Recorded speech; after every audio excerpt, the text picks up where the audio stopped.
Belasan pegawai kontrak PT Perusahaan Listrik Negara atau PLN menggelar unjuk rasa di depan kantor PLN Unit Induk Distribusi Lampung di Jalan Zainal Abidin Pagar Alam, Raja Basa Bandar Lampung, Kamis siang. Mereka menuntut pihak perusahaan memberi penjelasan karena memutus kontrak atau di PHK secara sepihak sejak Mei 2021 lalu. Sekitar 13 pegawai kontrak di PHK dengan berbagai alasan yang menurut mereka tidak masuk akal. Seperti hanya diberi surat peringatan pertama dan diklaim tidak masuk kerja karena melakukan mogok kerja resmi. Selain itu, mereka juga mempertanyakan kejelasan status BPJS Ketenagakerjaan dan Kesehatan yang belum juga dibayarkan. Serta terakhir, adanya upaya pembasmian serikat pekerja atau union busting dengan memecat anggota dan pengurus serikat pekerja. PHK secara sepihak terhadap 13 pengurus dan anggota daripada serikat pekerja. Dan juga daripada itu tuntutan kami ialah untuk perusahaan agar segera membayarkan atau memenuhi tuntutan hak-hak normatif kami. Seperti yang bisa dilihat di sini jelas ya. Ada upah kawan kami sampai hari ini yang belum dibayarkan oleh perusahaan. Salah satu pegawai kontrak yang di PHK juga menuntut belum dibayarkannya upah kerja saat ia diminta istirahat setelah mengalami kecelakaan kerja sebulan lalu. Ia bahkan ikut unjuk rasa dengan menggunakan tongkat penopang. Bulan kerja di bulan Agustus, janji PT-nya itu akan memberi upah. Saya disuruh istirahat dan yang menggantikan saya juga akan diberi upah. Tapi untuk sampai saat ini gaji belum juga keluar. Itu waktu itu gara-garanya apa tuh Pak? Jatuh sampling. Lagi kerja? Kerja. Unjuk rasa akan terus dilakukan hingga pihak PLN memberi penjelasan. Namun pihak PLN belum mau memberikan konfirmasi meski sudah dihubungi oleh perwakilan massa. Sejumlah satpam bahkan menjaga ketat pintu masuk mencegah massa masuk kantor PLN. Andri Kurniawan melaporkan dari Bandar Lampung.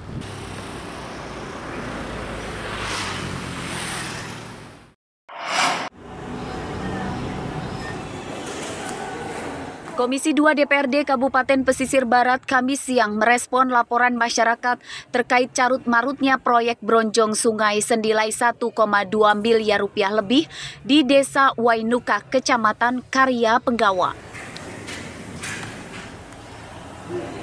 Setelah memeriksa langsung proyek penangkal banjir itu, pihak Komisi 2 akan memanggil pihak CV Karisma Mandiri selaku kontraktor, Dinas PUPR, konsultan dan pengawas proyek.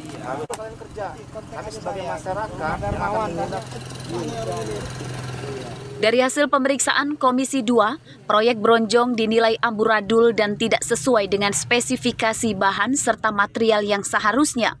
Mereka meminta ke depan proyek lainnya harus diawasi penuh. Tidak sesuai pula. Masa belum apa-apa sudah putus yang di bawah itu, sudah berkarat semua. Antisipasi, kalaupun itu ya harusnya katanya karena rawa, karena apa namanya ada air lautnya, ada asinnya. Harus diantisipasi dulu. Ada antisipasinya. Kenapa? Ada kan ukurannya bronjong itu, oh ini ukuran ini untuk di air biasa, air payau, oh ini untuk di laut. Tetapi itu tidak. Masyarakat Desa Wainuka, Kecamatan Karya Penggawa, Pesisir Barat mengeluhkan proyek pembangunan bronjong yang baru selesai namun sudah rusak. Seperti kawat penahan yang putus dan melengkung sehingga batu di dalamnya rontok berhamburan keluar dari dalam jaring kawat bronjong. Rosandi melaporkan dari Pesisir Barat.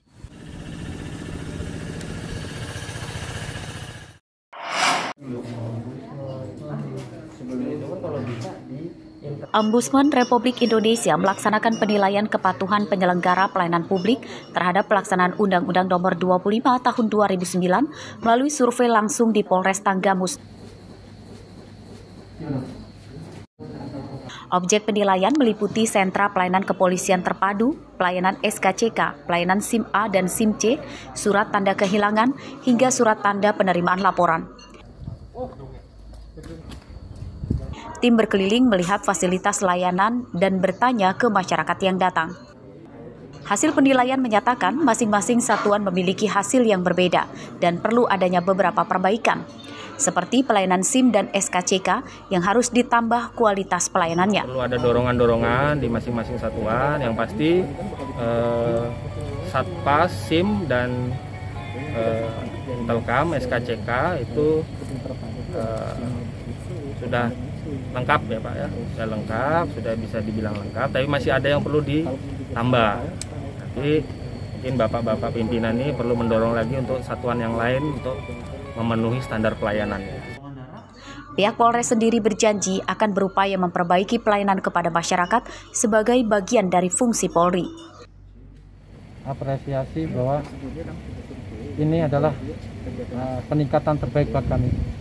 Harapan atas pemeriksaan ini, Pak? Harapan kami adalah akan menjadi lebih baik pelayanan sampai kepada masyarakat sesuai yang dinilai oleh tim Ombudsman. Selain Polres Tanggamus, Ombudsman menggelar survei dan penilaian standar pelayanan di 13 Polres lain di lingkungan Polda Lampung secara bertahap. Setelah adanya penilaian, pelayanan Polres diharapkan semakin ditingkatkan dan diperbaiki. Andri Kurniawan melaporkan dari Tanggamus.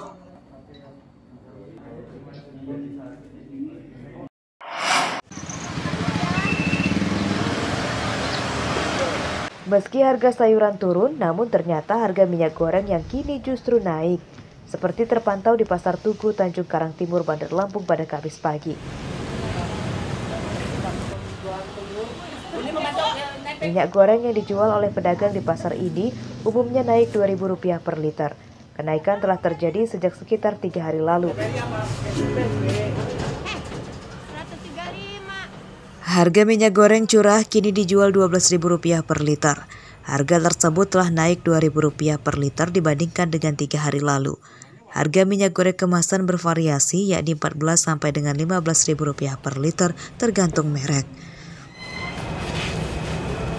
Kalau curahnya naik, otomatis kemasan juga naik. Oh gitu. Tapi kalau yang kemasan Rp4.000, Rp5.000 gitu. Hampir rata-rata ya sih ya? Iya. Berdampak nggak sih? Berdampak lah. Bisa sebutkan apa dampaknya sih yang paling terasa? Sepi. Sepi banget sih. Iya, banget Pak. Dibandingin sebelum ada kenaikan? Ya, lumayan. Tapi sejak dari corona ini mungkin pasaran sudah agak sepi gitu. Minyak curah naiknya Rp2.000 perak Per liter? per liter. Kalau yang kemasan? Kemasan naiknya Rp3.000 lah seliter.